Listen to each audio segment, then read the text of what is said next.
The Zephyrian High Council had made what they believed to be a simple calculation. Earth's inhabitants appeared primitive, their technology barely capable of reaching their own moon consistently. Their planet showed signs of internal conflict, resource depletion, and social fragmentation. Perfect slave material. Commander Vextar examined the holographic display showing Earth's major population centers.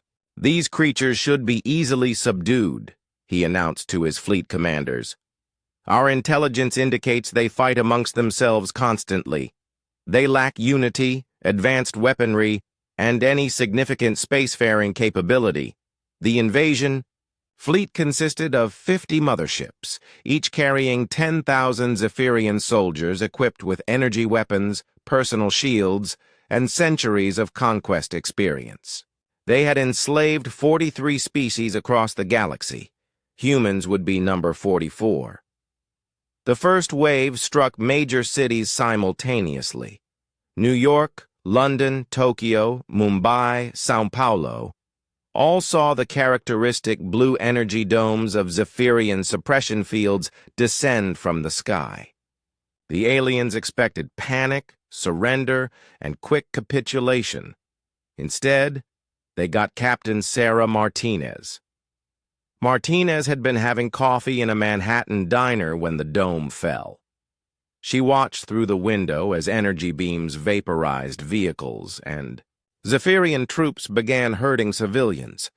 Her first instinct wasn't to run or hide, it was to analyze. She noticed the aliens moved in predictable formations. Their energy weapons had a brief recharge delay between shots. Their armor glowed brighter just before firing, giving away their intentions. Most importantly, they seemed completely unprepared for guerrilla tactics.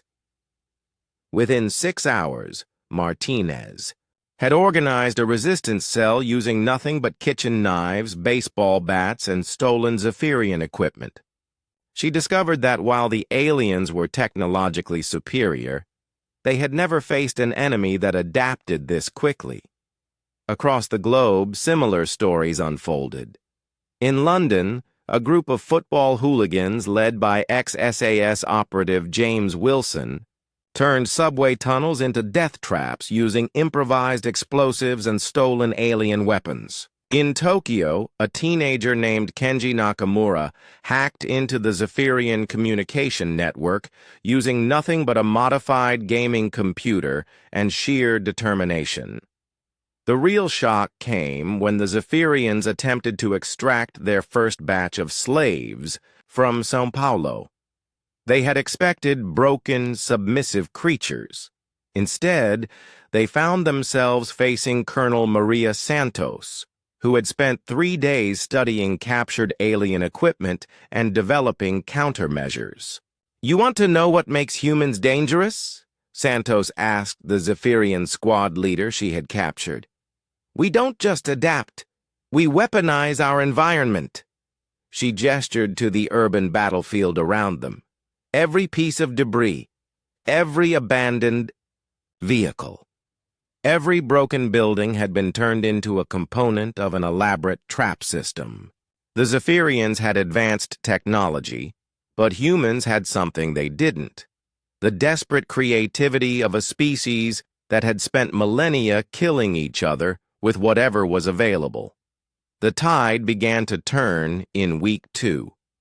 Dr. Elena Volkov, a quantum physicist from Moscow, successfully reverse-engineered Zephyrian shield technology using salvaged equipment and theoretical frameworks the aliens couldn't comprehend.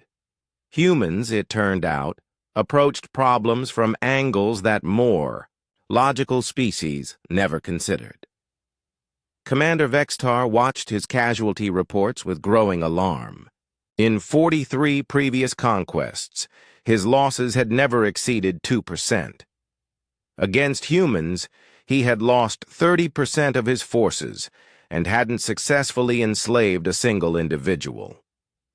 "Sir," his tactical officer reported, "the humans have begun coordinating globally. They're sharing information and strategies across their entire planet in real time. Impossible, Vextar snapped. Our intelligence showed they were fragmented. Apparently, sir, threatening their species' existence has a unifying effect. The truth was becoming clear to the Zephyrian command. They had fundamentally misunderstood their enemy. Humans didn't fight like other species. They fought like humans. They turned every disadvantage into an advantage, every piece of rubble into a weapon, every defeat into a learning experience.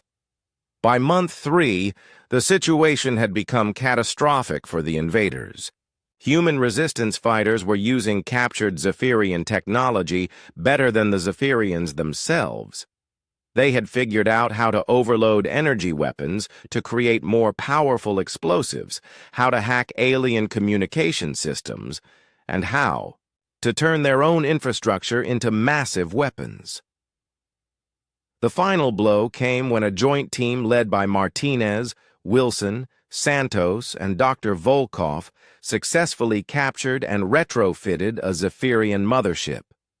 They didn't just steal it, they improved it, using human engineering principles that emphasized redundancy, adaptability, and creative problem-solving over elegant design. When the human-controlled mothership opened fire on the Zephyrian fleet, using their own weapons enhanced with human modifications, Commander Vextar finally understood the magnitude of his mistake. The emergency evacuation order came down from the Zephyrian High Council 6 months after the invasion began. They had lost 60% of their fleet, gained 0 slaves, and faced an enemy that seemed to grow stronger with every passing day. As the surviving Zephyrian ships fled Earth's orbit, they left behind something unprecedented: a unified humanity, armed with advanced alien technology and a very clear understanding that they were not alone in the universe. Captain Martinez stood in the command center of the captured mothership, now renamed Human Determination, and looked out at the stars. The Zephyrians had come seeking slaves and instead had forged the most dangerous force the galaxy had ever seen: a united humanity with alien technology and a burning desire to ensure this never happened again. "Navigation," she ordered. "Plot. A course for the Zephyrian home system." "Ma'am?" her communications officer asked uncertainly. Martinez smiled grimly. "It's time they learned what humans do to those who threaten our families. The galaxy was about to discover that enslaving humans wasn't just impossible, it was the worst mistake any species could make."